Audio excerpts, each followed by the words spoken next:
Good evening and welcome to the Board of Commissioners regular meeting. Today is Wednesday, May the 13th. It is 6 p.m.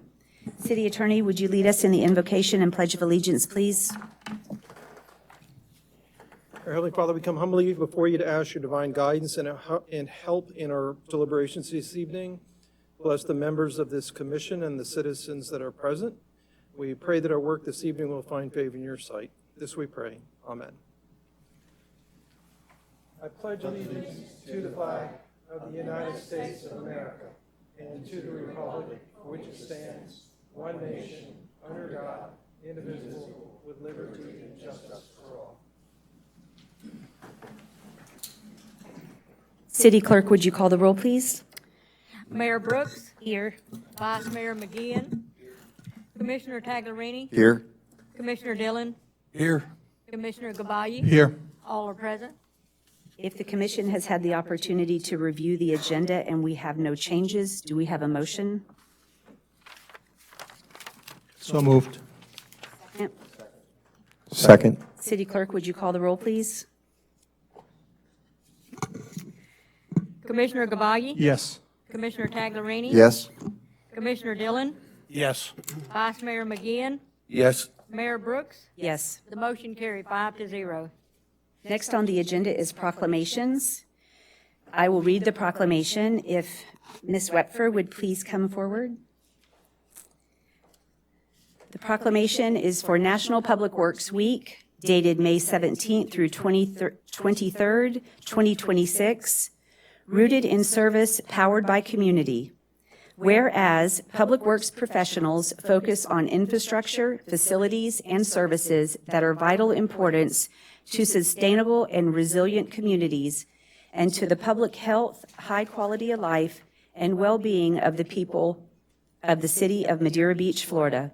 And whereas these infrastructure, facilities, and services could not be provided without the dedicated efforts of public work professionals who are engineers, managers, and employees at all levels of government and the private sector who are responsible for rebuilding, improving, and protecting our nation's transportation, water supply, water treatment, and solid waste systems, public buildings, and other structures and facilities essential for our citizens. And whereas it is in the public interest for the citizens, civic leaders, and children in the city of Madeira Beach, Florida, to gain knowledge of and maintain an ongoing interest and understanding of the importance of public works and public works programs in their respective communities. And whereas the year 2026 marks the 66th annual National Public Works Week sponsored by the American Public Works Association. Now there, I, Anne Marie Brooks, Mayor of the City of Madeira Beach, Florida, do hereby designate the week of May 17th through 23rd, 2026 as National Public Works Week, and urge all citizens to join with representatives of the American Public Works Association and government agencies in activities, events, and ceremonies designed to pay tribute to our public works professionals, engineers, managers, and employees, and to recognize the substantial contributions they make to protecting our national health, safety, and quality of life. I would just like to say, Megan, thank you for all you and your department do for our city. We would be a mess without you.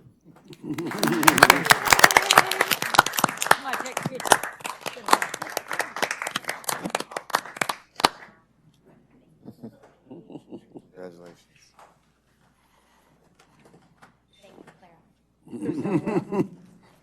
Next on the agenda is appreciations. Clara is going to do our appreciation plaque for Ray Kerr. Yes, I'm going to read it into the record and then ask if you can come on forward, Ray Kerr. He first started serving on he came to the meetings quite often, and then he started serving on the Planning Commission, was on there for a while, for a long time, and then he became our commissioner for District 2, and he served from March the 22nd through March the 26th, of which he served 2 terms as vice mayor, which was, yes, He served 2 terms as vice mayor from April 23rd to April 24th, and again from April 25th through March the 26th. And this plaque is presented to Ray Kerr on behalf of the City of Madeira Beach and citizens. We thank you for your service in making this a better community. This appreciation plaque is presented by the Board of Commissioners this 13th day of May 2026. We want to thank you for all your service. Thank you, Claire. Here.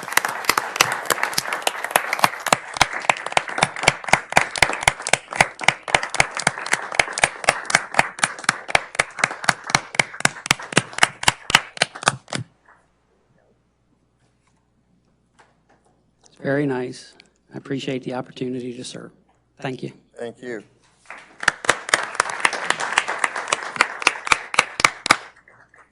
Thank you, Ray. I had the pleasure of serving with Ray on the Planning Commission and here on the commission, and he was a wonderful commissioner in both respects. Thank you very much for your time and service. And I'm sure he's not done. I also would like to say that it was an honor to serve alongside with you. I enjoyed working with you, and I appreciate your service to this community.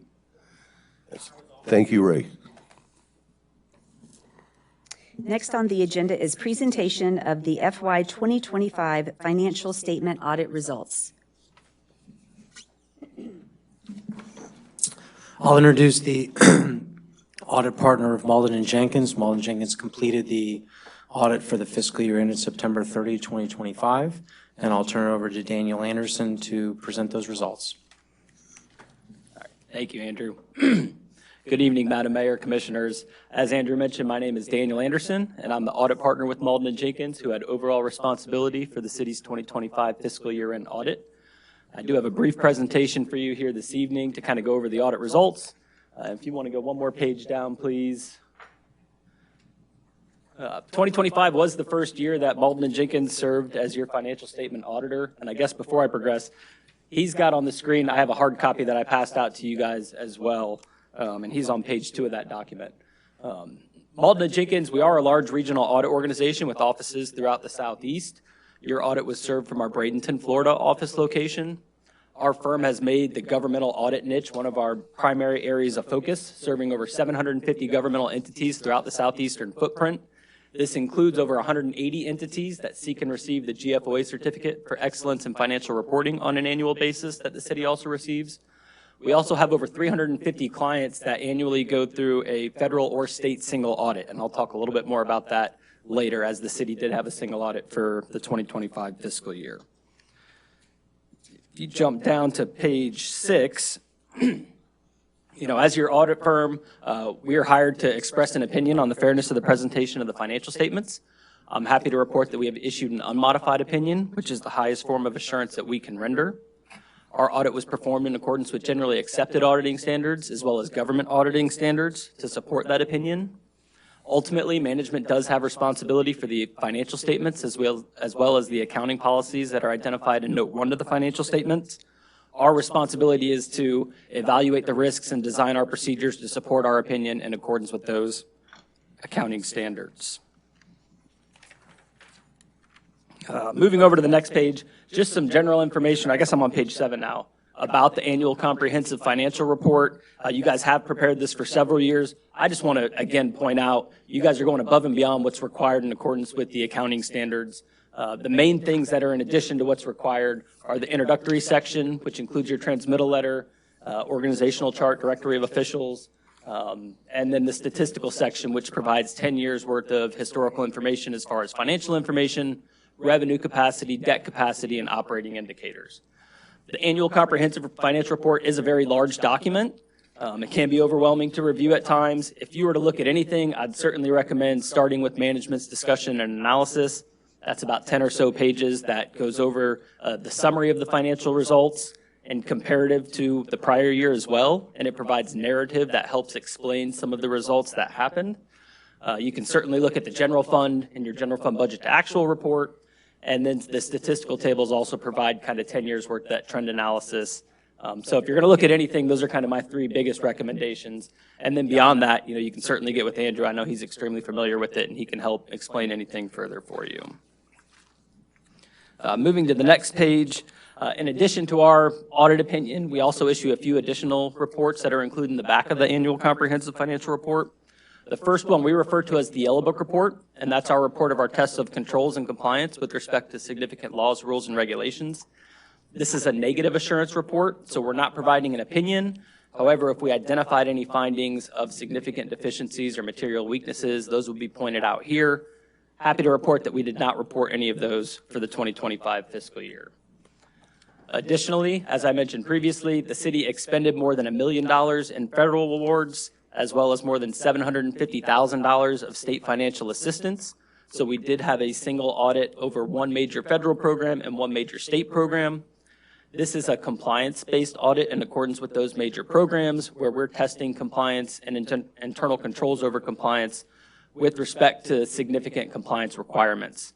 Happy to report that we performed that testing without any findings or recommendations as well. Lastly, the Florida Auditor General requires us to perform certain procedures in accordance or in the audit process. There are no findings or recommendations noted in the independent auditor's management letter in accordance with those Auditor General standards. Moving down to page 9, I had mentioned that management is also responsible for the accounting policies. We do evaluate those and determine them to be reasonable and appropriate in accordance with the accounting standards. Moving to the next page, the financial statements do include a few significant estimates to bring to your attention.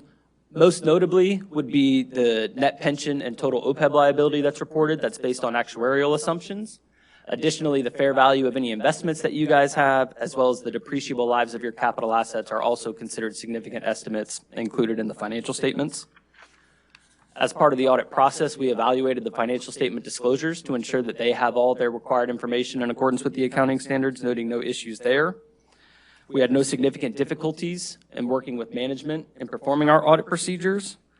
There were a few audit adjustments provided during the audit process that have been posted to the city's record.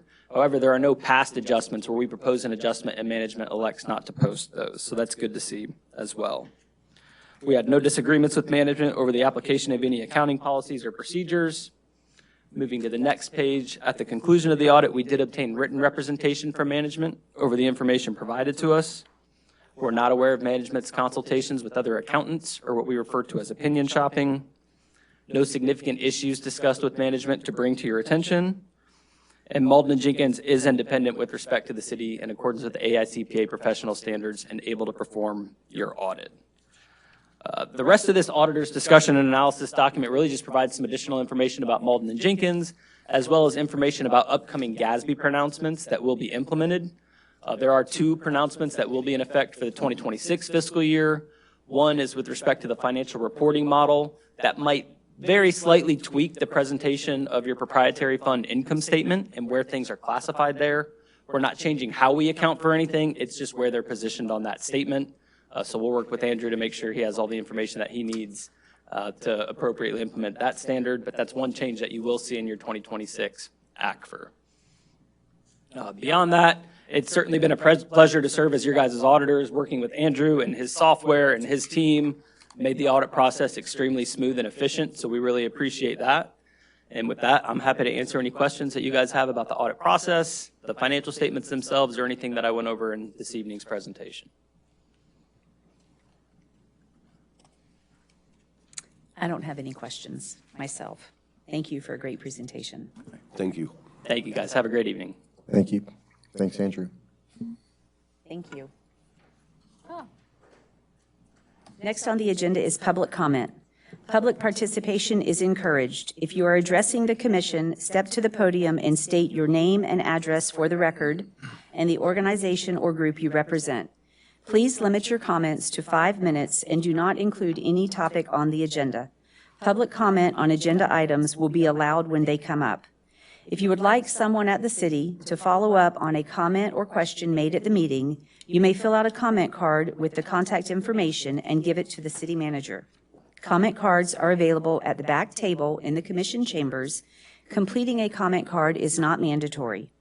For any quasi-judicial public hearings that might be on the agenda, An affected person may be a party to a quasi-judicial proceeding and can be entitled to present evidence at the hearing, including the sworn testimony of witnesses and relevant exhibits and other documentary evidence, and to cross-examine all witnesses by filing a notice of intent to be a party with the Community Development Director not less than 5 days prior to the hearing. Do we have any public comment? Good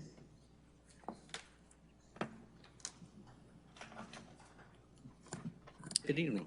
Bob Ello, 13301 Gulf Lane. I'm starting to see some stuff on social media regarding House Bill, I think it's 803. That has to do with some of the stuff the governor just passed in regards to permits under 7,500, and there is a little nuance of it that, well, if you're outside of flood zone, you don't have to get them if it's not mechanical, electrical, plumbing, or structural. So obviously it'll still be required here because we're in flood zone, but there's starting to be questions, confusion online with social media, and I'd like to see us get ahead of that. I also think it might be a goodwill gesture towards residents to consider if the commission could guide and work with the city manager and permitting departments on working towards a process in which the residents of Madeira Beach could be afforded some of the same benefits that residents live outside of flood zones will realize via this new House bill. Although permits will still be required since we're in the flood zone, it would be great if maybe the permit fee for those items that are under 7,500 and don't fall under plumbing, electrical, structural, or mechanical would be free to the residents. Although I'm not a budget expert, I thought the one department that was in the green was permitting and building. The benefit to the city, I believe, will be a greater compliance from the residents. I mean, if it's free, they're more than likely to comply than if there's a cost. I'm sure, and then another part of the bill is there's supposed to be a 5-day response to permit submissions under 15K. And I'm just curious, I mean, I was wondering, is that just a response such as, hey, we received it, or should that be something that is approval, comments, or denial? So, thank you. Do we have any additional public comment?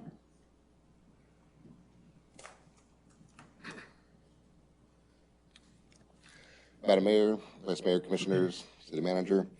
Jeff Beggins. I live at 429 Boca Chica Drive. I'm here tonight just as a resident and talking about something that I believe is something very important to this city. Because what makes this city awesome is the identity, the characteristic, the stability of our residents, right?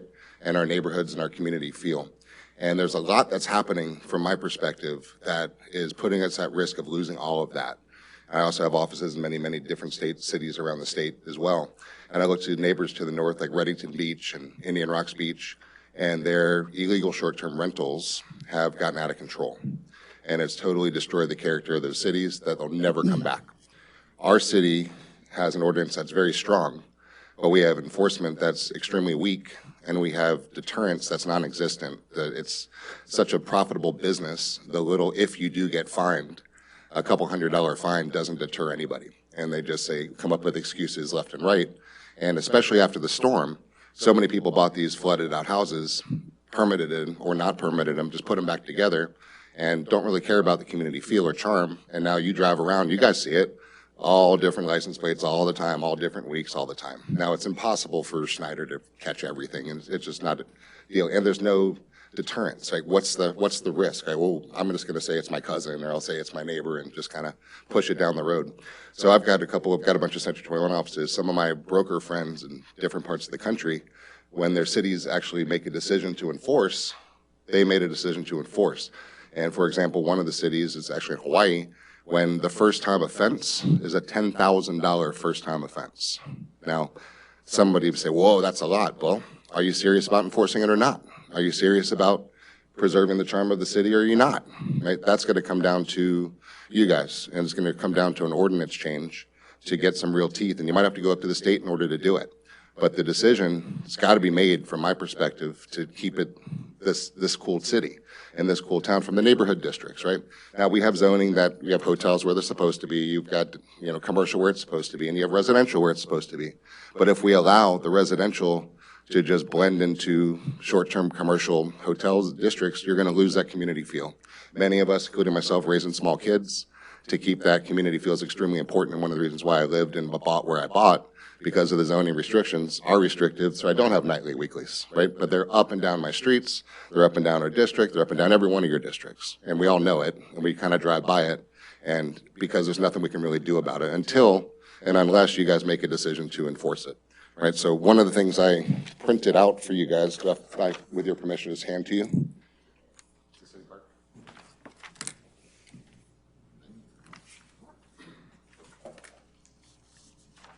This is a printout, and I'll share to the neighborhood too.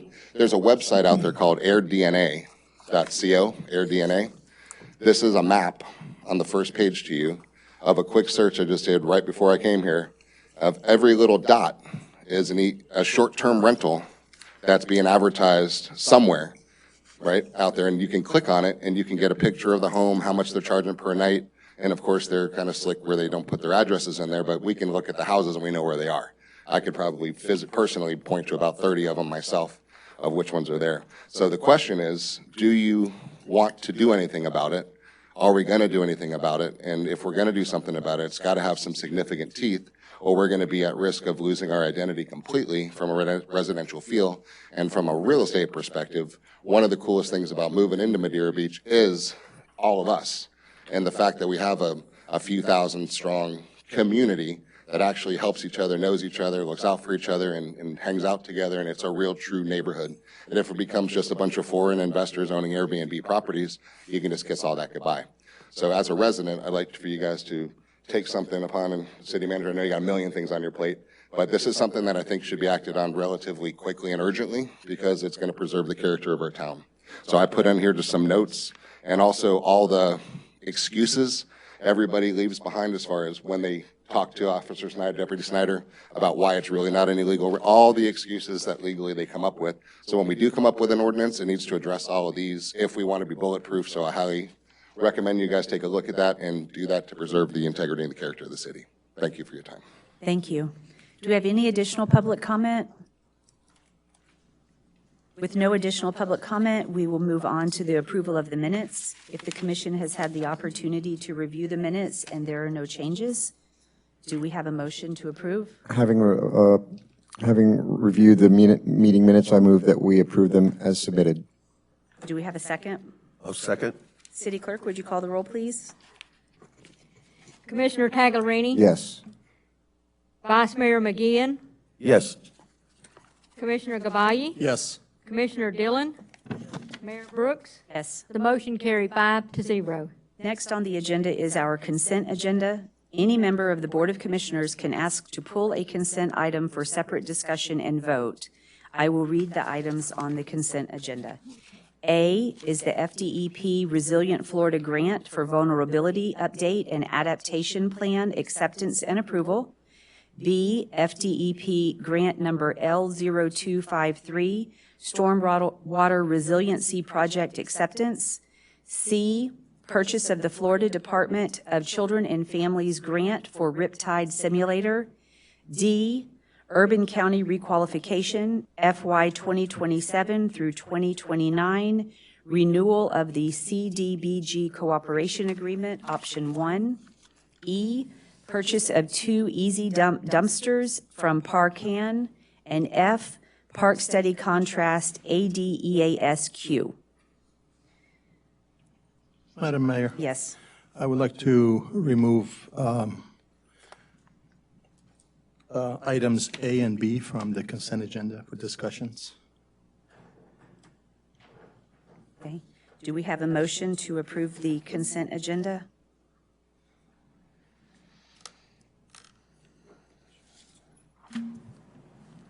I make a motion to approve. Do we have a second? Second. City Clerk, would you call the roll, please? Commissioner Gabayi? Yes. Commissioner Taglerini? Yes. Commissioner Dillon? Yes. Vice Mayor McGinn? Yes. Mayor Brooks? Yes. The motion carried 5-0. Then first on our agenda is the FDEP Resilient Florida Grant for Vulnerability Update and Adaptation Plan Acceptance and Approval. Megan, please. I am here to answer any questions you may have that we did not discuss at the workshop. All right, my question is, as a part of our consultant agreement, are the conditions, terms, and objectives of DEP, are they, how am I supposed to say this? Are they in agreement with the conditions and terms and objectives of DEP? Yes, yes. Advanced Engineering helped to draft the grant agreement with FDEP, so we made sure that all of it, Okay. Permitting, that is correct.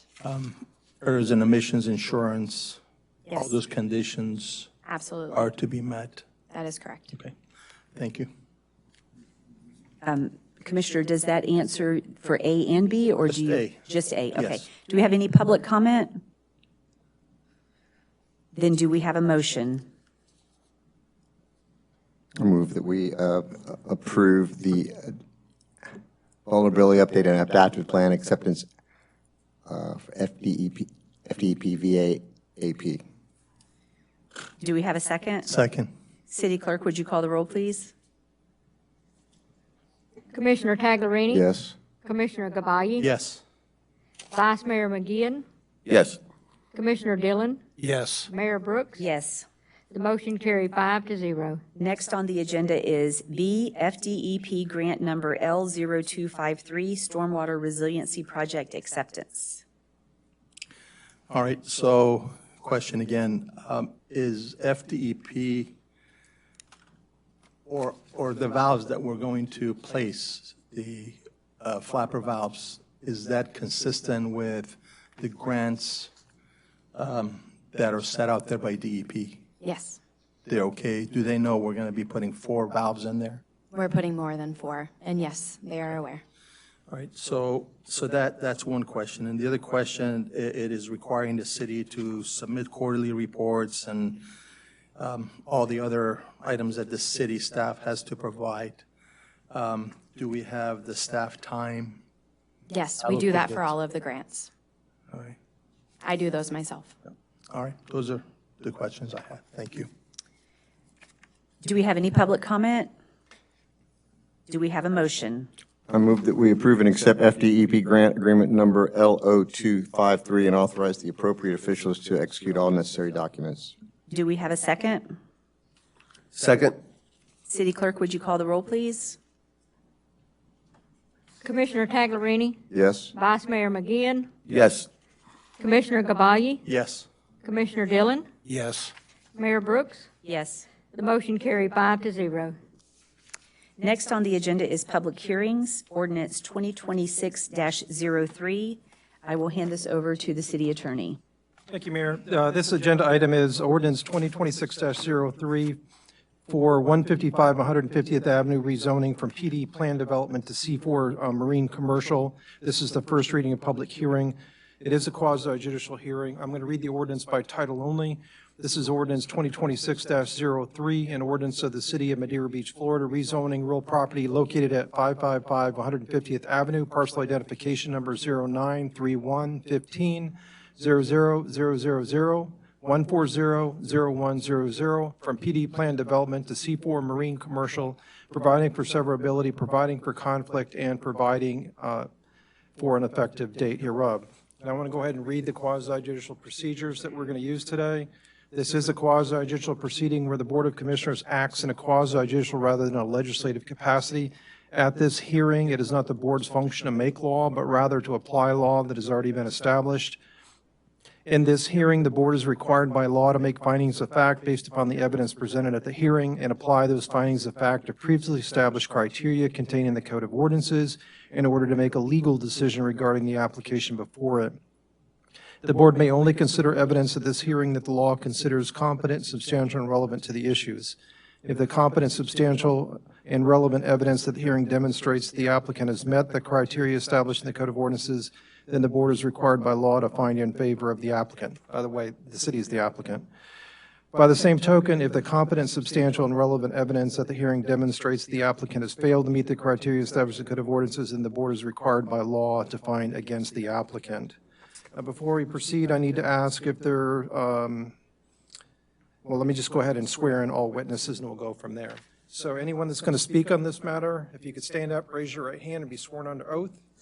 Anyone in the audience going to speak on this? No? You swear the testimony you're about to give today is going to be the truth, the whole truth, and nothing but the truth? Okay. And now would be staff presentation. Marcia, are you doing that, or Andrew doing that? Andrew's doing that? Okay, Andrew.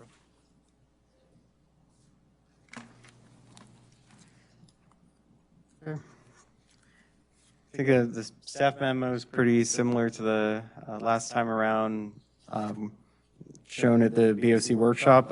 One thing I do want to make note of here, so I did a comparison chart to show the previously approved PD and what the rezoning back to C4 would lead to, and I just wanted to show that the densities and intensities would be the same. The only change was with height, but since that PD is not active anymore by code, we are required to rezone it back to the previous zoning district. I'm happy to answer any questions, but yeah, I just wanted to make sure. And I also included the permitted uses from the zoning section for in the memo to show what C4 allows and what would require special exception use. Are you asking for the Board of Commissioners to receive into evidence your memorandum that's in the agenda packet? Yes, sir. Okay, that's going to be part of the evidence then? Okay. Are there any questions of Mr. Morse from the commission? Any questions? Okay, there being no questions then, since the city is the applicant, we don't have a flip side, so we would just go right to the public. Is there anyone in the public that wants to address this particular agenda item? There not being anyone from the public, then it's back to the commission for consideration and approval of the ordinance on first reading. Do we have a motion? I've got some discussion, I think, at this point. As I was watching the, We need to get the motion on the table in a second, and then you Motion. discuss the motion. Okay. I move that we adopt ordinance 2026-3, 555 150th Avenue, rezoning from PD plan development to C4 marine commercial. Second. Okay, I'm sorry. Now it's time for discussion. Okay. well, in terms of, I watched the planning committee, and this is going back to a BFE, and you'd mentioned that it has to go to BFE as opposed to DFE because the code has to be changed. And when can we see about changing that code? Which I didn't know. Okay, well, we're done with that portion of the hearing. If we want to open it back up, that's the reason I asked if there was any questions. So the process is questions up front before the motion is made. Now it's discussion. So Mayor, if you want to go back into questions of staff, then we need to open it up back up to the public again too. So whatever your pleasure is. Then we'll open it back, or take it back to the staff so that we can open it back up for discussion. Okay. Okay, so now I can, okay. So once again, so looking at the meeting where they brought up, this goes back to a DFE because our code doesn't accept DFE yet. So what can we do to change that so that we're consistent with the BFE +4, which is the DFE? And that was brought up in the planning committee, I believe. And it was brought up by one of the people in there, and it was a very good question. And I didn't know where or when we start looking at changing these codes, because I've only been here 3 months, but yet we're talking about we're going to change some of the codes. But it seems like maybe a simple change is simpler, so we're not inundated with all these code changes, is my question here. I mean, you know, and I don't know what is required to change BFE to DFE, so we're consistent in our language. So in the Madeira Beach Town Center Special Area Plan, which is a part of our comprehensive plan, if for some reason the heights were adopted into it. So for us to fix that, we would have to do a comprehensive plan amendment to the Madeira Beach Town Center Special Area Plan to remove that. and then we would do a text change to remove that reference, and it would default to the heights in C4 that we normally measure from, which we measure from DFE. But the comp plan amendment has to go to the state and be reviewed by the county and be reviewed by Tampa Bay Regional Planning Council and then some other various state aid. It takes a while. And it'd be something we could bring back as a workshop item to discuss a timeline. But that's the reason why it's like that in our code for that area, because that property is within the Madeira Beach Town Center Special Area Plan. Okay, and like I say, I'm just, we're talking about trying to be consistent. And, so like, it's difficult enough for many of us that know some of the stuff, but like our poor residents that don't know anything, and then you talk about BFE, DFE. And all I'm trying to do is to see what the process will be. If this particular one seems like it's not a simple one, and I'm just kind of trying to get the simple ones pushed through a little bit quicker, potentially. That's a priority for us as well, and we deal with the inconsistencies quite often. It's important to note too, with the 2 stories over BFE, we don't define the stories or limit that, so the flexibility is still there with the building, but it is on our radar to address. May I, subject to Commissioner Dellins, so we had a PD approved, right? And the PD was 70 some odd feet from,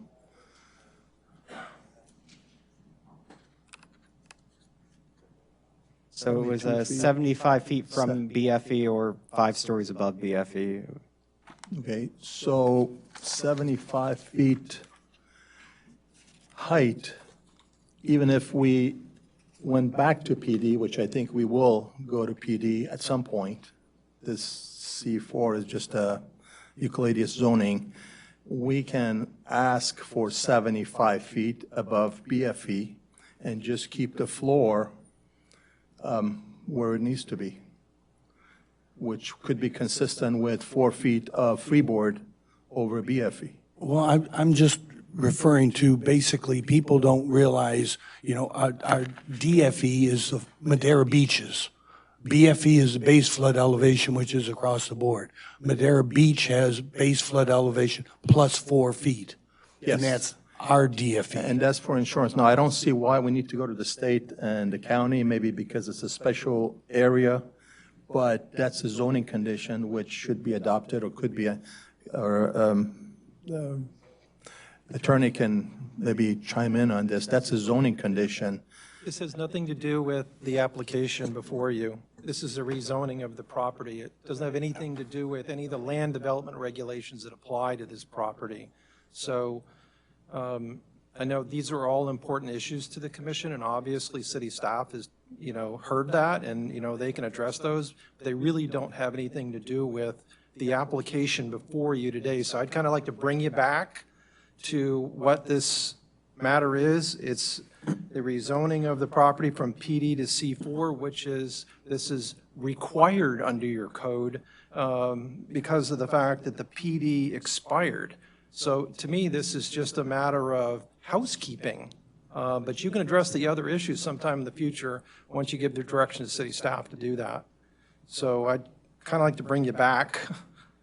But as for your question relative to a change of the comp plan, it would require that state review. If it's in the comp plan, it needs to be addressed before we can address the land development regulations that follow behind the comp plan. So, and again, Andrew and Marcy could give you a timeline if you're really interested in doing that as to, how long it will take, when we'll start it, and when we can finish it to address those issues. So.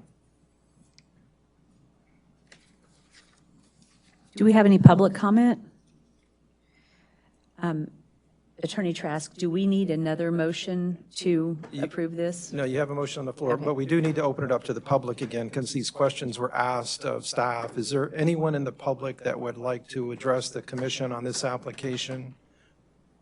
Okay. So, you have a motion on the table. The motion is to approve the ordinance as written. You've received a second. So if there's no further discussion, it would be appropriate to put it to a roll call vote. City Clerk, would you call the roll? Commissioner Taglerini, Yes. Commissioner Gabayé, Yes. Commissioner Dillon, Yes. Vice Mayor McGeehan, Yes. Mayor Brooks. Yes. The motion carried 5-0.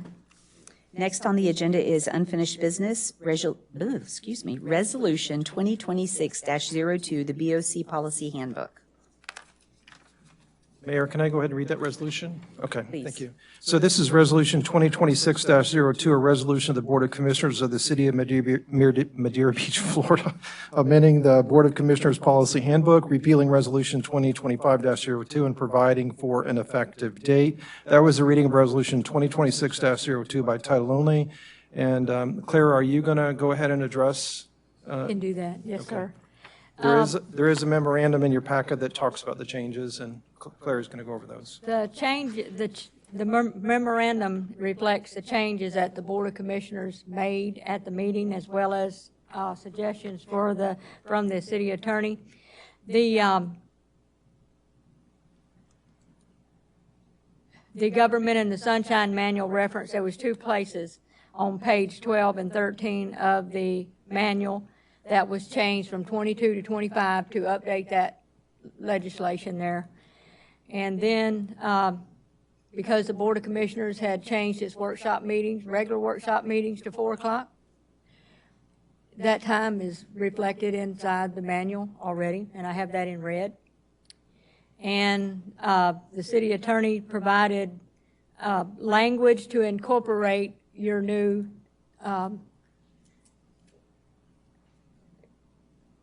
recognition policy that you have, the ceremonial items policy. So that's exactly from your resolution policy that's in 2025-04. And then there was a couple places in the manual to accommodate that, but there was one place which that got changed. And then there was a question brought up about the invitations. I think it was Commissioner Taglerini, about the commission getting originals to the invitations. It makes sense. We make the copies, and they are immediately put in Laserfish. You can look at that. And so that language was changed in, the city attorney had provided language to incorporate in the handbook to accommodate that. And so that's it. Do we have any public comment? Commissioners? Do we have a motion? It appears that the changes that we discussed are visible in these changes, and so I move that we adopt Resolution 2026-02, the BOC Policy Handbook, with changes made by the board and city attorney. Do we have a second? Second. City Clerk, would you call the roll, please? Commissioner Taglerini, Yes. Vice Mayor McGeehan, Yes. Commissioner Dillon, Yes. Commissioner Gabayé. Yes. Mayor Brooks. Yes. The motion carried 5-0. Next on the agenda is Resolution 2026-03, FY 2026 Budget Amendment Number 1. City Attorney? Thank you, Mayor. This is Resolution 2026-03, a resolution of the Board of Commissioners of the City of Madeira Beach, Florida, amending the budget for fiscal year 2026, that's October 1, 2025 through September 30th, 2026, by increasing appropriations for expenditures in the general fund and providing for an effective date. That was a reading of Resolution 2026-03 by title only, and I think that Andrew is going to be making a short presentation on this. Yep, very brief. This is what we went over in our budget workshop. So just a quick summary, this is the first budget amendment for fiscal year 2026. The main highlight of this is that it is the $18 million purchase of the 555 property that wasn't included in the 2026 budget, so that's the largest item in this list that we need to do an amendment for to adjust the budget accordingly. And if you have any questions, I'll address. Do we have any public comment? Commission? With no comments, City Clerk, would you, or do we have a motion, excuse me? Make a motion to approve Resolution 2026-03. Do we have a second? Second. City Clerk, would you call the roll, please? Vice Mayor McGeehan, Yes. Commissioner Gabayé, Yes. Commissioner Taglerini, Yes. Commissioner Dillon, Yes. Mayor Brooks. The motion carried 5-0. No contracts and agreements, so we will move on to new business, the Planning Commission appointment. I believe City Clerk will take this. Yes, for the, there's one partial term. It's a term expiring in September the 30th, 2026. That's due to Commissioner Dillon coming on board, being elected to his seat. And in the code, it requires that it's done by ballot, and I have that. I need you to put your name on it. You're going to pick one person, have 3 applicants. And let me go up here and read those applicants. Hold on one second.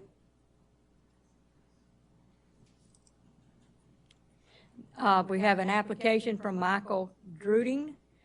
We have an application from Elizabeth Watkins Holloway and from Eric Lewis. All 3 applicants were invited to attend the meeting, and they're probably all 3 here. I'm not for sure.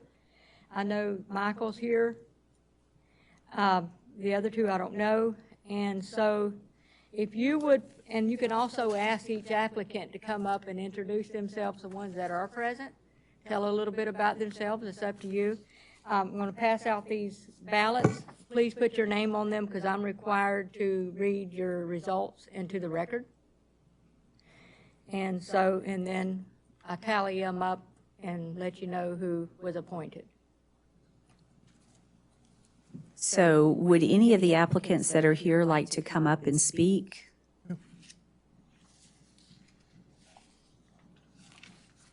I'd like them to. I'd like to Well, hear. if you're here, I would like you to at least introduce yourself. Thank you. Sorry, I'm a little shorter. So thank you for the opportunity to speak. Maybe I should wait till Claire passes them out.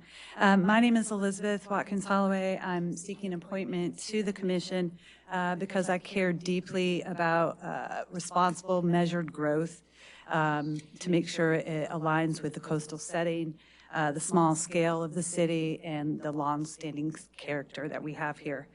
Professionally, I am a licensed attorney with more than 20 years' experience. For the past 8 years, I have been in-house counsel for a public home builder. I work extensively with land development obligations, reviewing subdivision approvals, development orders and obligations for us, zoning compliance, restrictive covenants, and title matters relating to purchase and acquisitions of certain development property here throughout the state of Florida and throughout the United States. My experience involves careful reading of these city ordinances, the development orders, regulations, and balancing the interest of the property owners, as well as understanding what the city's goals are, and understanding the infrastructure and the environmental constraints that we have. I'm committed, of course, to thoughtful, measured growth that respects the neighborhoods, making sure that it's combined with the local code obligations. And of course, I want to make sure that it's fair and it's balanced for all of our citizens. My goal, of course, is to make sure that every resident has a place to come and be heard. Make sure that we're committed to upholding the charter for the city, our ethical obligations, the sunshine requirements, and making sure it's fair, professional, and it's collaborative. Thank you for the opportunity, and I'd be honored to serve. Thank you. Thank you. Next.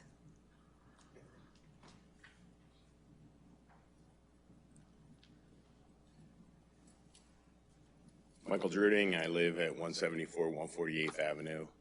And I will say this, after reviewing her qualifications and industry experience, I don't think my qualifications as a telecommunications engineer would be proper to serve on the board instead of Ms. Holloway. So I would say that her appointment, I would rather see her appointed than me. Wow. So, Well, thank Appreciate you. the Thank you for your honesty. time. I Thank you. appreciate the application. Yeah, Thank you. selfless.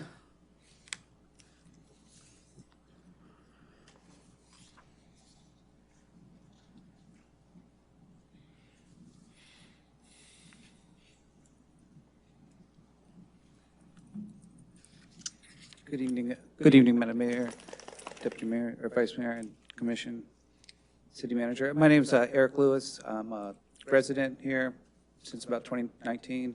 Also an owner and own a triplex working on, so been dealing with going through the process of hurricane recovery.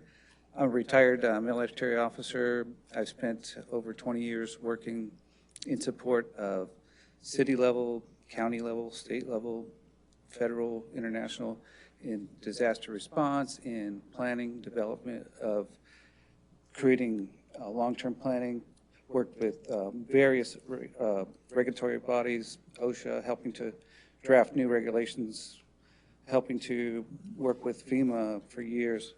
My military experience culminated with being a key planner in a federal level exercise, working with FEMA, working internationally with multiple partners. And now I'm retired, and I would like to see the future of Madera Beach continue to grow and skyrocket. So if I could contribute, I'd love to assist. And I just want to see how the city goes, and I'm looking forward to how things have been going. And watching this recovery effort, I want to applaud all of you and appreciate the opportunity to apply. That's all I have. Thank you.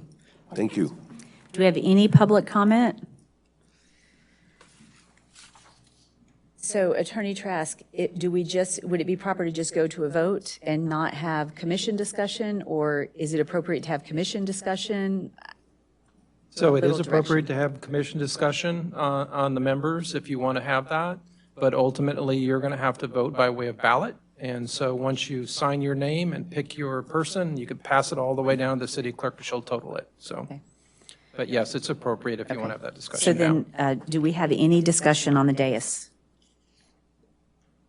No. Okay.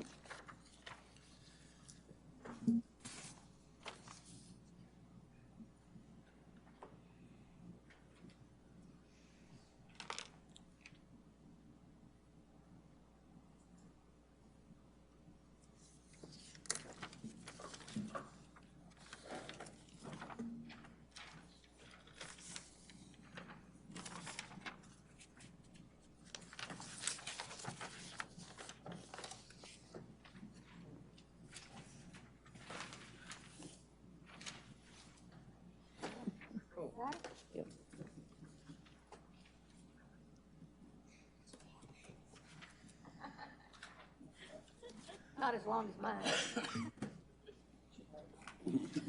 All right, you just give me a moment.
I'm going to read the results.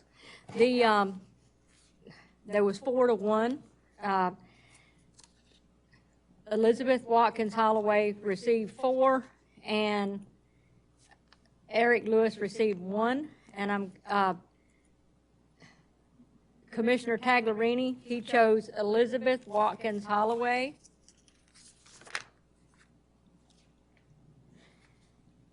Commissioner Dillon, Eric Lewis. Vice Mayor McGinn, Elizabeth Watkins Holloway. Mayor Brooks, Elizabeth Watkins Holloway, Commissioner Gabayi, Elizabeth Watkins Holloway. And that term will expire September the 30th. I will be advertising again in August. And I have 2 regular members where their term expires on September the 30th. And you will be given an opportunity, and the rest of you as well, the other 2, to apply for membership at that time for a 3-year term. It'll be for a full 3-year term on all 3 of those. And thank you. Thank you very much. Thank you. Patience. Next on the agenda is agenda setting for May 27th, 2026, our BOC regular workshop. City. Yeah, good evening, Mayor, Commissioners. I talked with staff because this looks like a very long meeting on the 27th, and what I'd like to do is propose some of them to be removed. Let's just start with with A, the Pinellas County ILA for the MS4. We're ready to go ahead and present that, and I'd like to keep that on there. The hearing officer agreement needs to stay also. I think that's been kicked the can down the street a little bit too long, so we're going to keep that one on also. The next 3 items, C, D, and E, have been requested by the commission, so I'm going to leave these C, D, and E up to you all if you want to continue with those, or if you want to move one to the first or second, the first meeting and actually the second meeting in June to the workshop. So I'd like to keep the samples of recognition and appreciation because we were supposed to have worked on this in March, I believe it was, and we've already nominated someone for the key to the city. We need to solidify what that key is and be able to get that on our next agenda to make the actual vote. So I'd like to keep that one. Okay. I think it should be a fairly short conversation because Commissioner Gouvet was working with, you may have to work with the city manager and Clara to finalize that out and present it to us, but we handed it over to him to do that. Okay. For item D, if I could say, unless a commissioner has a specific plan that they'd like to present, I think that's kind of a general statement that we should always be looking for ways to keep costs down. But do one of my colleagues have a plan that they'd like to implement that we can discuss with a presentation? Yes, I do, but it can be kicked down the road, I guess, if it needs to be. I mean, 1 month is not going to. I'm certainly not opposed to that conversation. I don't want to have a free-for-all conversation. If you have a regular presentation with some points and a recommendation, that would be great. We definitely, I think there are ways to reduce cost, and I'd like to discuss that with this board, but it can be delayed. Would it be best for us to put that as for staff to come in and give you what our process is for city services, how we procure for them, how our contracts are written up, the design, and then with the construction fees? Because I think we had a conversation regarding this where you wanted to basically have staff present to you what the process is that we follow to stay within our purchasing policies, and also from the rules and the regulations that are coming from legislation. Could we keep that in a budget meeting? Because it is very budget, tied to the budget. So that discussion, I would think, would be better suited when we're having our budget meetings and would probably have a better window of time to discuss it. The question is, should it be a part of the budget meeting? Because I don't want to belabor, I don't want to spend more time here than it's necessary, but I think the approach that most government uses, and I'm familiar with a lot of them, is you're basically giving you're giving an idea to the consultants how much they should charge. When you have a budget for X amount of dollars, you're telling them, okay, go ahead and charge this much, and we're going to be okay with it. So I want to find a way that will not be the tool to be used to determine their cost. If there is anyone on staff that is telling someone this is the budget, you need to fall in it, I would be not only shocked, No, but they appalled. wouldn't. No, but because that consultants would would, be- no, not the staff, but consultants would know that what the budget is and just be 2% below that. So anyhow, I think we can discuss that at some point in the future, but I think there may be some ideas that we could share to come up with savings. So then taking that back to what Commissioner Taglerini said, if you have a suggestion for what that would be, that would present that. And Yeah, I'll have some suggestions. Great. so we can take that off. Okay. I've got a question, because I'm new here. What Stop happened to? saying that. You are not new here. Well- You have been here for how many years? What happened to DEF? Does that go on the next meeting? We're still talking about those. We're talking about D No, right now. no, the ones that the consent agenda that we didn't go over. We did go over those. We discussed them and voted on them. Oh, so we did that in the, We only in the took, we workshop. voted on We- C, D, E, F. Okay, Yes. so we discussed that all thoroughly on the workshop, so it got approved. We just approved them. Okay, Yes. okay, thank you. That's why, that was my confusion. Okay, where'd they go? You're new, that's okay. Okay, so we're now at E, discuss changing the municipal election from March to November. Do you want to keep that one on this, the May 27th? I would like to see that. I would like to see that. I've got most of the information already for that. I'm checking now which cities has the fall, and so that I can bring something thorough on that for you. I should have that prepared. Will for that extend the term? It would. Yes, But it would also, it would No, also the- save the city money also. Yes, it would. I see, okay. That's fine, that's fine. Cities that Instead of getting recently off the changed. hook in March, you're on till November. What are you trying to say, Commissioner? We're just funning. Okay. F, the holiday decor, we're not going to be ready for that until the second meeting in June, so we're going to take that one off. The G, H, I, J, and K will also be late in June, so we're going to take those off. We're going to keep the Snack Shack historical ordinance review draft. I think if they're open for discussing that, we can probably, that's kind of moving along, so we could take that off. If they're open for it, it's up to the commission, but that would be one we could remove as well. I mean, I think based off of the information that we've received, that staff is working on it, I don't really think that you're going to have anything additional to present to us. So I would say take it off. Take it off. Johns Pass Village Hotel vacation of right-of-way rezoning and the development agreement, that stays, correct? All right. The tentative, the 135th Avenue vacation of the right-of-way, that's going to be taken off because it's not ready. The ordinance, O,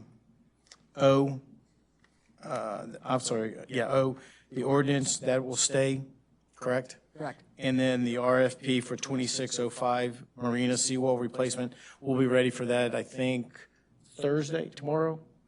Tomorrow, the bids are coming in, so we'll be ready to award that contract. And then the piggyback agreement with Keystone for the Area 5 beach parking lots, Johns Pass Village, and the Bay Point. We're going to keep that on because we've already got that through review, so we'll be ready for that. So something that I would like to add that I don't think will be, we've already discussed it a couple times, is the contract for Grant Works. Our last drop-off was that, or the last discussion was that they were wanting to piggyback on a contract or on a already contracted agreement, and they found another one in the state of Florida, and my understanding from having a meeting with them today is that they have something that they've sent to the attorney that's working with them on it, with our attorney's office. And it's something that's within the state of Florida that we should be able to use as the piggyback so that we can move forward. We originally was supposed to have this back to us in March of this year. And without having that contract in place, we're really not in a position to, we don't have anybody that's doing that for us. I'd really like to see us get that back on. I think everyone here has had a meeting with GrantWorks independently, so we all should be as informed as each other based off of what the conversation I had. So I'd like to see that so that we could vote on it. Okay. We workshop it. It should be a quick conversation, I think, and then be able to vote on it at our next regular meeting. Okay. I'll put that on there. So I want to say I am committed to us not being here until late at night because we've talked about it.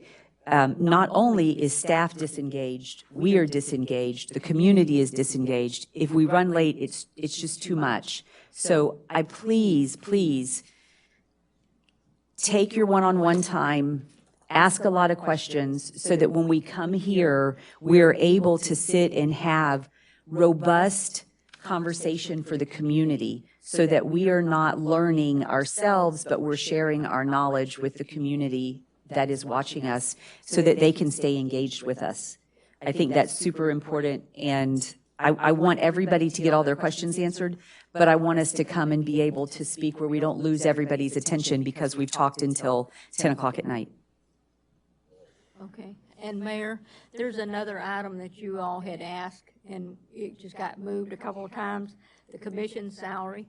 I can prepare that at the same time, finish that up like I am for the November elections, the fall elections, unless you want to do it at another time. But if you want to make that change, if you should make that change, we have to adopt the ordinance at least 6 months before the election so that it takes effect at that election. If it's any time after that, it won't be for another year. Just let you know. I'm not going to have an opinion on that because I have a strong opinion on our pay, and it differs from a lot of people. I don't want to make more money. I mean, I'd love to make more money, but I didn't get here. I'm not sitting here for the paycheck. I understand the reasoning and the conversation 100%, but I personally just feel like I get up and do this for the community, not for myself or not for a financial gain. But that's only my opinion, and there are 5 of us. I am only 20% of the vote. I'd like to wait till we have an opportunity to hear from the Civil Service Commission. Okay. I know they've been working on this, and I'd like to have a formal presentation from them. So I'm going to request that I would agree. Then I think before that's we a have a great workshop idea. on it. Okay. I know they discussed it, and I think Jerry came to a recent meeting, was talking about it. He So did. we can have him to come back. I'd like to hear a formal presentation from the Civil Service Committee before we even workshop it. I agree with you 100% on that. Yes. Absolutely. I'll add that to their July meeting. Do we have any public comment? We also add the discussion earlier that we had with one of the We're going to talk residents. about that. We're going to talk about that at the end of this meeting. Okay. That comments made in the beginning of the meeting Yes, are discussed at the end, so we'll discuss that. Mayor,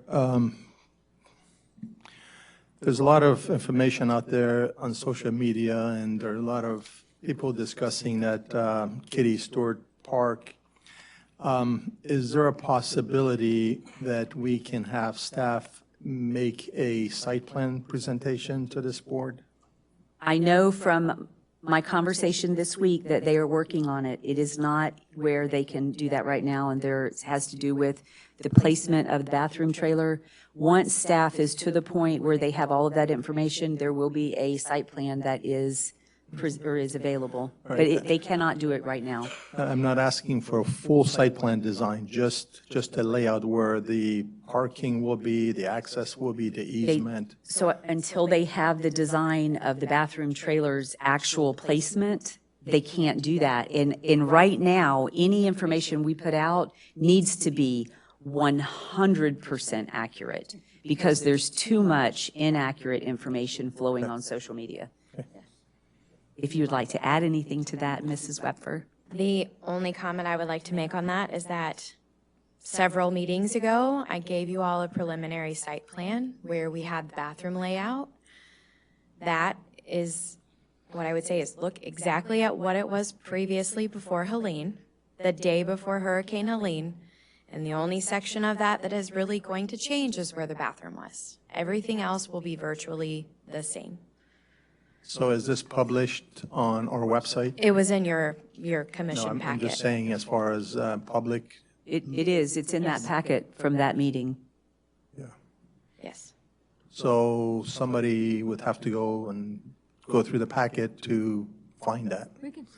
It's not like, I mean, there's nothing on our social or website that says proposed conceptual plan for. It's not a conceptual plan. It's just an aerial view of the park with areas preliminary of where the bathroom and layout is going to be. If you give us just another maybe couple weeks, then we have a preliminary site plan.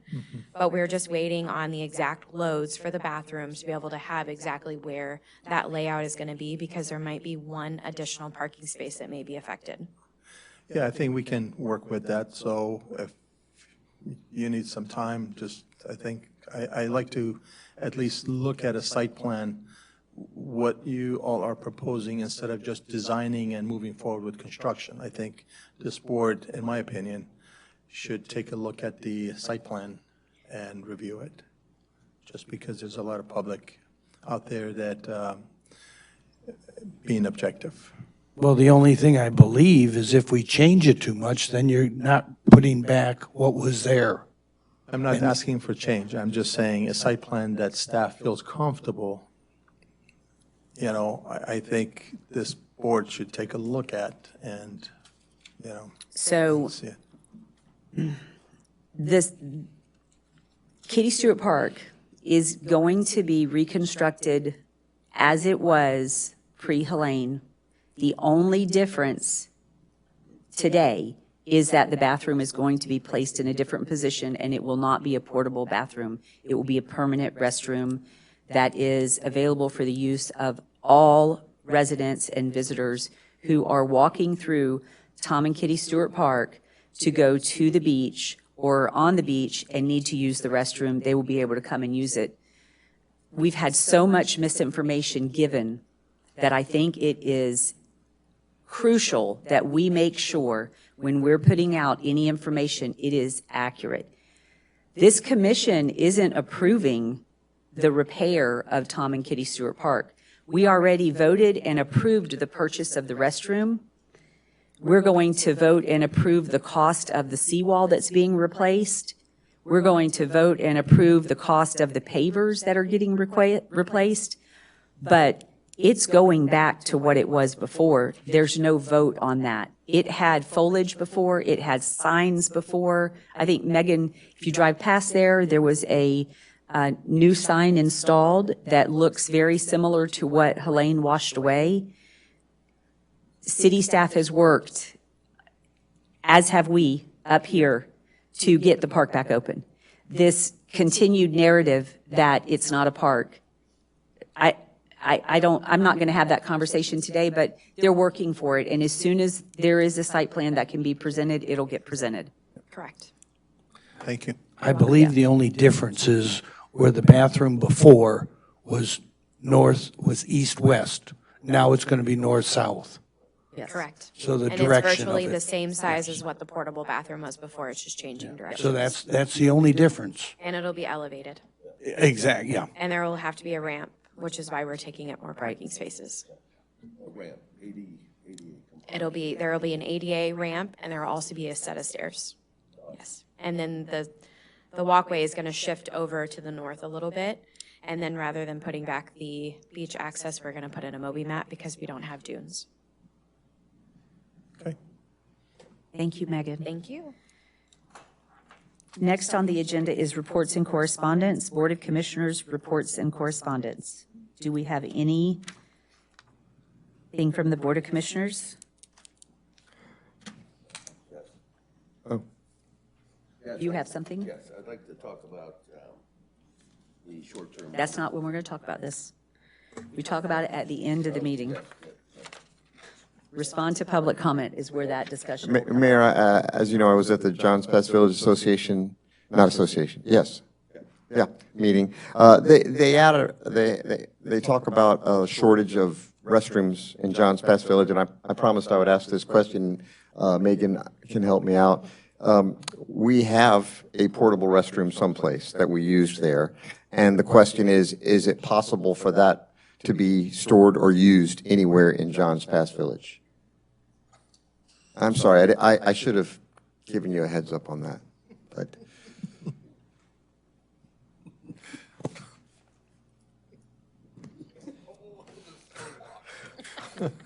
Messenger. Hello again. So, yes, we do have a portable restroom trailer. That is correct. That portable restroom trailer is not for high use. In order to use that portable restroom trailer, it needs to be hooked up to a sanitary line, it needs to be hooked up to a water line, and it needs to be in a location where it's not blocking the flow of traffic. So it's not a freestanding like a porta potty? It's not like that? No, it's a very large trailer. I mean, I've seen it. Yeah. So, yes, it does have tanks, but that is not a good option for us. The reason why we purchased this restroom trailer was for the construction of the bathrooms at Archibald Park. The reason why we purchased it rather than renting was because it was cheaper to buy one than it was to rent one for 6 months. Well, Hurricane Helene hit, and then it wiped out everything. And we didn't have to have a bathroom trailer because we didn't need to have hot water for the snack shack because it was not operating. But the bathroom trailer was already ordered, it was already approved, and it was already almost on its way whenever that happened. So. Unrelated, do we have plans for it in the future? We use it for special events, but it is when we've used it for special events, it becomes a complete maintenance nightmare because it clogs up. It's not made for that, and we thank God that we did not have to use that at Archibald because it would have been a disaster. Thank you. You're welcome. Next on the agenda is the Board of Commissioners 2026 meeting report, January through April. And I think this is just for us for informational purposes. Do we have any comments? Any public comment? The next on the agenda is City Attorney. Thank you, Mayor. As you know, I sent an email to the commission last week on Thursday advising you that defense counsel for the City of Madeira Beach in the Clifford Smith versus City of Madeira Beach case has requested a shade meeting. So pursuant to Florida Statute 286.011 parent 8, I'm asking for an out of the sunshine meeting on that litigation. I'm suggesting that it be on May 21st, which is Thursday, preferably at 6 p.m. I've already talked to or corresponded with Mr. Salzman, the attorney, and he is available that evening. If the commission approves, that will be set. I believe that the meeting will take no more than an hour. Those people that would be present would be myself, the city manager, Mr. Salzman, and the 5 of you, if you can make that meeting. This is for giving direction to the attorney relative to an upcoming hearing that he is going to be handling in relation to attorney's fees that have been awarded to Mr. Smith in that litigation. He wants to talk to you about that. So is May 21st, a Thursday at 6 p.m., is that a date that is acceptable? I did hear from one of the commissioners, but I didn't hear from anybody else as to whether it was available. I'm available. So am I, yeah, yes. That's fine. I won't be available, I'm sorry. You will not be available? I will not. Okay, would you like me to schedule it for a different day though, then? The problem is that we have a deadline. It has to be sometime next week because of the hearing, I believe, is the following week. Would you be okay if the other four commissioners went forward with it? Yes, I would be. I'm committed to a nonprofit that evening. I have to attend a nonprofit organization. Okay, I understand. Okay, so we'll go ahead and set it then. I'll call the court reporter, make sure that's available. Clara will prepare the agenda item, and then we'll meet here in this room at 6 p.m. on Thursday, May 21st. Then we'll go to the Shade Room. Once that's completed, we'll come back here. Okay? Okay. All right, thank you. Thank you. City Clerk? Well, I don't have anything addition, other than I'm preparing the information to have you all discuss the change in the municipal elections to the fall and the commission salary, and I'm adding it to the next Civil Service Commission meeting agenda for the civil service to discuss again and have them to come to that next meeting.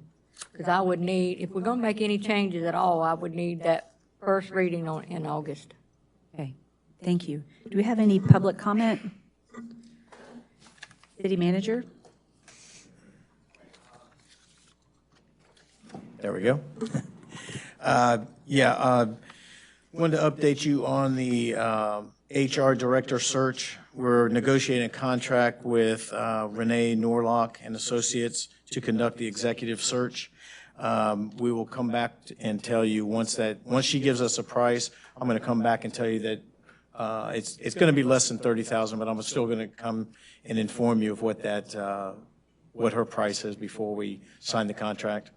That will probably be at the next meeting that we'll bring it to you. The Community Communications Officer job description is completed and it's ready for posting. That will probably be done hopefully by the end of this week, early next week. The building official search is ongoing, so that I have not heard any updates since last week.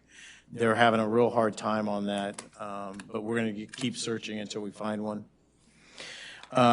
Also, the strategic plan that we had talked about last meeting, we're launching that. Basically a commission-driven strategic planning process. Surveys will be distributed to all department directors, the mayor, and the commissioners to identify priorities and gaps. There's about 58 initiatives at this point that we're going to be looking at. There are probably going to be more by the time the surveys are given out and come in. And also, staff kickoff meeting will be on Tuesday, June 9th. And then we'd like to hold a special commission meeting on Thursday, June 11th. I don't believe we can get through just a 2-hour workshop. I think that this is going to be a little bit longer than that. So I'm thinking that it'd start at 9 to 12, break for 1 hour, and then come back from 1 to 3. I'm going to give you a little update on some of the capital projects that we're involved with now. The dredging project is winding down. The contractor was authorized to deploy contingency funds to remove the remaining sand. So we're not going to go over the budget. It'll be right at the point. So we're going to use our contingency, and full demobilization is expected by the end of May. The jetty engineering, the design completion target is for mid-June, and then permit submittal by mid-July. That permitting process may take a little bit longer, so we're thinking 2 months, and permitting may be longer. We really don't know what we're getting ourselves into at this point right now, but once we get the design, we've already had a kind of a pre-application meeting, but that was done almost 8 months ago. So it's almost like kicking the project off again. The Tom and Kitty Park, you just heard from Megan. Bathroom preliminary plans are in approval right now. Full construction documents should be ready by the end of May. Permitting will begin in June, And then seawall installation, we're thinking after the 4th of July weekend. If we can get it in before the 4th of July weekend, then we will put it in, but I'm just thinking that it most likely we'll just wait till after the 4th of July. Bathroom foundation, we're predicting that will be laid in August, late August, and then bathroom installation by early September. Pavers, sidewalks, and landscaping completed by the end of November. The Ultra Ball Park Snack Shack termite treatment was completed in late March. The historic site ordinance review currently underway. The architect is revising his scope to include interior repairs and structural modifications. Right now, we're in the process of requesting from the community if they have any historic photos of the snack shack through the years, as far back as we can, and we'd like them to share with the city.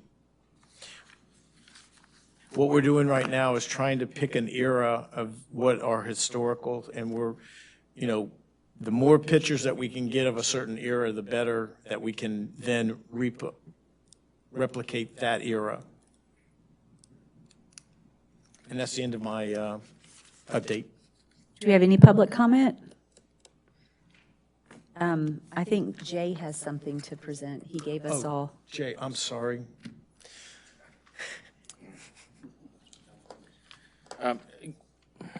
Good evening, Mayor and Commissioners. A couple of quick updates. First and foremost, I provided everyone, we've got a list of upcoming events throughout the city. Kicking off, we've got the last 2 weeks, which will be next Wednesday, as well as the following Wednesday of the Madeira Beach Wednesday Market on Madeira Way. That will wrap that up until the next season, which begins in November. We do have conversations with the mayor at the Recreation Center May 21st, beginning at 11:30 a.m., and we will be providing lunch at the rec center, so that will take place there. And then we have the next Village Friday, which is May 29th. That's going to be in Johns Pass. We're doing an end-of-the-school kickoff, so we've got a lot of the fire department's participating, giving away free life jackets to children. Old Salts is participating, giving away fishing poles, tackle boxes. Delosis is doing free pizza for kids. So we just got a culmination of other children's activities that are going to take place, get that kicked off for everybody. And then we roll into some other events. The Madeira Beach Night Market, June 6th at the Rec Center. That's going to be from 5 p.m. to 11 p.m. We'll have live music, and then there is also a silent disco as it gets later, which is kind of a fun event for everybody. It's just a big market that is hosted by the Pinellas Beaches Chamber. And then we roll into the Madeira Beach Sunset 5K, which is going on our 13th year. This will be at Johns Pass on June 26th. They run the beach from Johns Pass to Archibald and back.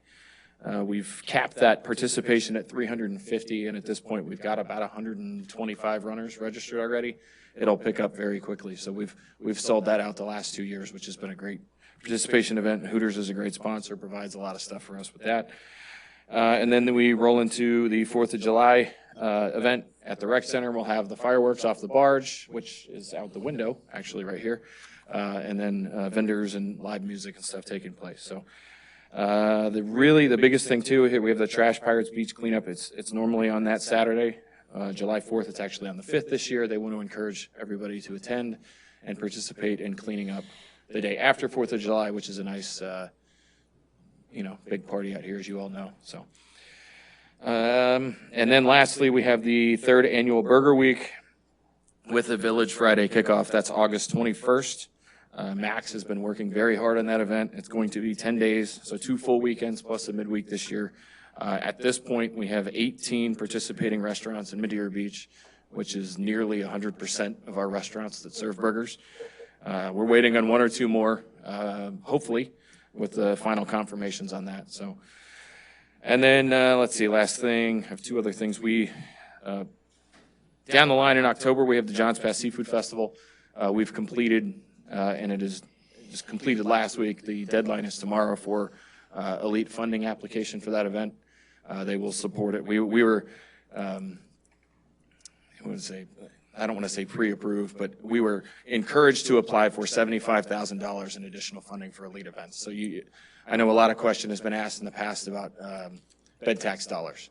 So a lot of that has to be earned through these activities. So if you see these softball tournaments that we're hosting, or Seafood Festival, or other elite events, that money returns to the community through sponsorships as the events. So that's one of the ways that it returns. That's the biggest way for us in the rec department. There are some other, I know when we get into the capital improvement outlay stuff, there is a Visit St. Pete Clearwater capital program that we'll also discuss in that plan as well. So there are ways to get that money back. We just have to earn it. It's not just a free check after the collection. And then the last thing is we are approaching summer camp. It is sold out for us, which is about 70 kids, which prioritized Madeira Beach residents. We had quite a few that applied. So the full summer is going to be packed with 70 to 80 kids.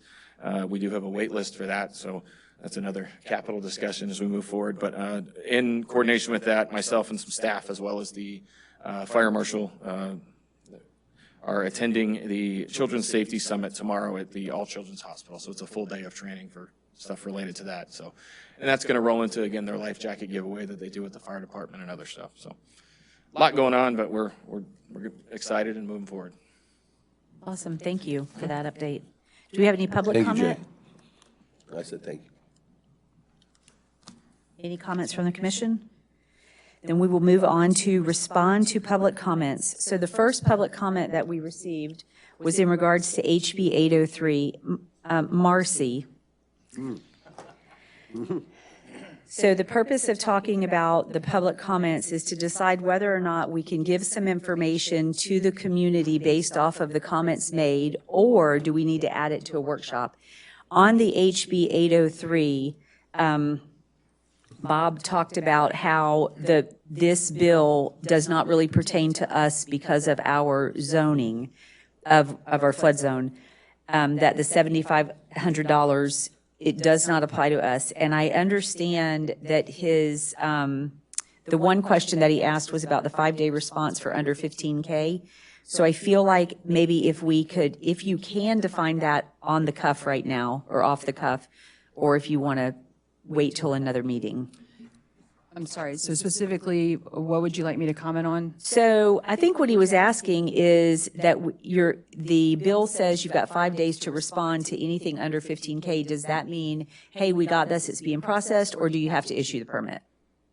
To be honest with you, I know that Kathleen has been looking at, both Kathy's, Catherine Yonkin and Kathleen have both been looking at the Senate bills pretty closely, and they are preparing like a bullet-pointed review of those. I'm going to have to look into that because sometimes it's specific to building versus the planning side. But as always, when we look at those items, we do try to figure out, what we can do to make the permitting process faster. So then in regards to this particular question, what we can do is look to down the road receiving that information in a meeting that'll tell us a little bit about how that bill affects us. Exactly. So we are aware of those changes. We are keeping our finger on the pulse of them, and we'll be prepared to bring like a quick snapshot to you guys and how it affects the community and what our plans are. Okay. Thank you very much. Will that be something that's digestible? Because I've gotten a few questions about it. It's very complicated. Like something bullet point. Here's the answer. Here's how it impacts you. I will be as clear as I can be based on that information, and as much as Tom can help me interpret what they're trying to do. But oftentimes, some of these bills leave a lot of questions out there. Well, the more user friendly you can make it. Always. Thank you. Okay, so the next one was about the short-term rentals. And I just want to say that we have talked about short-term rentals so much. And I appreciate number one, I appreciate the printout of how many short-term rentals are illegal in our city, which is kind of insane. But, and I think it would probably warrant us to have some more discussion on it. When we talk about, Attorney Trask, if you could correct me if I'm wrong, but when we talk about the enforcement. We have the Sheriff's Department, we have code enforcement employees that go out and write these tickets and get people, even for the short-term rentals, they're very difficult to get.